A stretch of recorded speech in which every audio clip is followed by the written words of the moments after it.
آج میں آپ سب سے ایسا سوال پوچھنا چاہتی ہوں جو شاید ہم میں سے ہر ایک مسلمان کو خود سے ضرور پوچھنا چاہیے۔ کیا واقعی ہم حق پر ہیں؟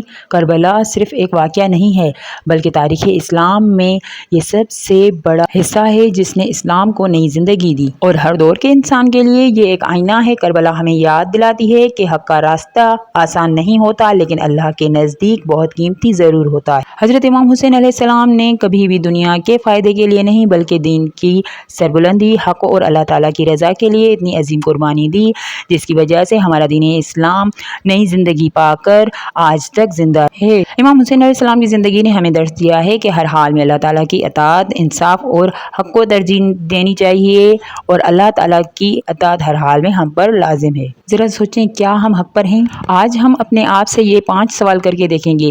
کیا ہماری نمازیں ہمیں گناہوں سے روکتی ہیں؟ کیا ہم اپنے گھر والوں کے لیے بہترین ثابت ہوتے ہیں؟ کیا ہمارے اعمال ہمارے لیے صحیح ہیں؟ کیا ہم دین پر چلتے ہوئے نماز کو قائم کرتے ہیں؟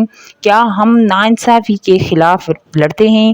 کیا ہم لوگ گناہ، غیبت اور ناانصافی سے بچے ہوئے ہیں؟ اگر آپ کے یہ سوالوں کے جواب نہیں ہیں تو آج ہی اپنی ذات پر کام کرنا شروع کر دیں۔ ہمیں دوسروں پر نہیں بلکہ سب سے پہلے اپنی ذات پر غور دینا چاہیے۔ کربلا ہمیں دوسروں کو غلط ثابت کرنے کے لیے نہیں بلکہ خود کو سدھارنے کے لیے اور راہ حق پر چلنے کے لیے دعوت دیتی ہے۔ اسی لیے ہمیں چاہیے کہ ہم کربلا کے اس سبق کو اپنی زندگی میں ہمیشہ شامل کریں۔ نجات صرف دعوے کا نام نہیں ہے پیارے مسلمانوں، بلکہ انصاف، حق کا ساتھ دینا اور پیارے رسول صلی اللہ علیہ وآلہ وسلم کی سنت پر عمل کرنا، اور جو انہوں نے ہمیں بتایا ہے اس پر حقیقت میں عمل کر کے اس پر قائم رہنے کا نام ہے۔ آپ کو میں اپنے اس اسلامک چینل کے بارے میں بتانا چاہتی ہوں کہ یہ ایک اسلامک موٹیویشن چینل ہے جس پر میں اپنے گھر کی جو ہے ڈیلی روٹین دکھاتی ہوں۔ پلیز آپ فل واچ کیا کریں۔ آپ ویڈیو کو فل واچ نہیں کرتے، آدھی چھوڑ کے چلے جاتے ہیں، یا صرف ٹائٹل اور تھمبنیل دیکھ کر آپ دیکھتے تو ہیں لیکن کلک نہیں کرتے، تو پلیز سپورٹ کیجیے گا اور میرے چینل کا بھرپور ساتھ دیجیے گا۔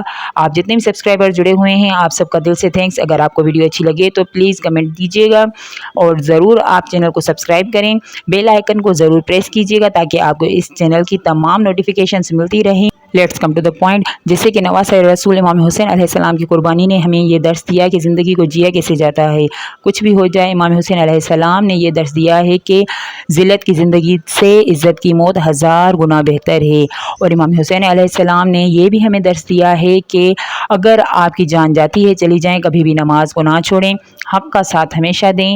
امام حسین علیہ السلام نے ظالم کے آگے سر نہیں جھکایا، انہوں نے اپنے عزیز و اقارب کی، یہاں تک کہ اپنے اہل و عیال کے پردوں کی بھی پرواہ نہ کی اللہ تعالیٰ کے دین کو بچانے کے لیے۔ جیسے ہی امام حسین علیہ السلام کی شہادت ہو گئی اس کے بعد ان کی بہنوں، ان کے گھر والوں کے پردے بھی چھین لیے گئے۔ آپ کے لیے بس اس میں درس یہ ہے کہ صبر کرنا اس بات کا نام نہیں ہے کہ آپ لوگ جو ہے اللہ تعالیٰ سے گلہ شکوہ کریں، لوگوں سے اللہ تعالیٰ کی جو ہے نعمتوں کا گلہ شکوہ کریں، یہ پاس نہیں ہے۔ امام حسین علیہ السلام کی زندگی ہمیں یہ سبق سکھاتی ہے کہ خاموش ہو کر جو اللہ تعالیٰ آپ کے ساتھ کرے، اللہ کی رضا میں راضی رہنے کا نام صبر ہے۔ آج ہم اپنی پریشانی اور مشکلات میں اسی لیے گھرے ہوئے ہیں کیونکہ ہم نے امام کے مقصد کو سمجھا ہی نہیں ہے، چاہے وہ بھلے مرد حضرات ہوں چاہے ہم عورتیں ہوں۔ ہم ناشکری کرتے ہیں پھر کہتے ہیں کہ اللہ تعالیٰ ہمیں نوازتا نہیں ہے، یہ صبر نہیں ہے۔ یہاں پھر یہ آس لگا کے بیٹھے ہوتے ہیں کہ ہمارا بھی وقت آئے گا، ہم اس کو دیکھ لیں گے، ہم اس کو دیکھ لیں گے، اور یہ سوچتے ہیں کہ آج ہم چپ ہیں کل ہمارا بھی ٹائم آئے گا۔ اسے بھی صبر نہیں کہتے ہیں۔ جزا، خیر اور ہمیشہ جو ہے حق، یہ اللہ تعالیٰ ہمیں ضرور دیتا ہے، لیکن کیا بات ہوتی ہے کہ ہم اپنے عمل کو سیدھا نہیں کرتے۔ اسی لیے کوشش کیا کریں اپنے عمل ہمیشہ سیدھے رکھیں، اللہ سے رجوع کریں، اللہ سے اپنی تمام امیدیں جوڑیں۔ امام حسین علیہ السلام نے اللہ کے سوائے کسی کے آگے سر نہ جھکایا، تو آج دیکھیں کہ امام حسین علیہ السلام کے نام کا نعرہ ہر گھر لگ رہا ہے۔ ہم مسلمان بھی کتنے عجیب ہوتے ہیں، ہمیں اللہ تعالیٰ پر توکل اور یقین رکھنا چاہیے۔ اکثر ہمارے ذہنوں میں یہ سوال آتا ہے، ہم نمازیں بھی پڑھتے ہیں، روزے بھی رکھتے ہیں، اور پھر ہم یہ سوال پوچھتے ہیں کہ ہمارے ذہن میں گونجتا رہتا ہے، کیا ہماری نجات واقعی ممکن ہے؟ کیا ہمیں اللہ تعالیٰ ہمارے اعمال کے بدلے جنت دے گا یا نہیں؟